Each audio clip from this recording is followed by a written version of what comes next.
When a driver of a car hits something, what do you call it? Most people would say accident. There's traffic because of an accident up ahead. But accident is actually one of the worst words to describe what's actually happened. The definition of accident is something that's inherently blameless, an event that could not have been prevented and no one's at fault, right? But we know the leading causes of car crashes, and they're overwhelmingly due to bad choices made by drivers. Speeding, DUI, distracted driving, reckless, aggressive driving. So to say that someone caused an accident makes no literal sense.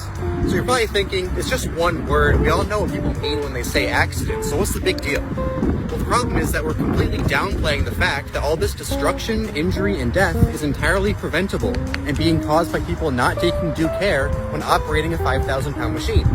So if we call 40,000 Americans dying per year basically oopsie daisies that are going to happen no matter what motivation do we have to fix this problem in driver training, vehicle technology, and roadway design?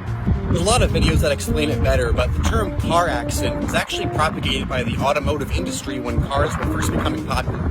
Drivers were hitting a lot of people, and it was giving bad press for car companies. So they made sure that the term accident was used in any news story about a crash to take the blame away from the buyers of their products. And look how successful they were. My Connecticut friends may have noticed that the message signs on the highways now say crash instead of accident. It took me a year and a half, but I finally convinced DOT to make that change.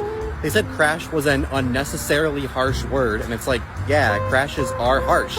There's no reason to sugarcoat it. People should be terrified about getting into crashes and adjust their driving behavior accordingly. So the next time you hear someone on the news or in conversation mention a car accident, really think about it. Is it truly an accident? Or is it just the predictable result of someone's bad decision?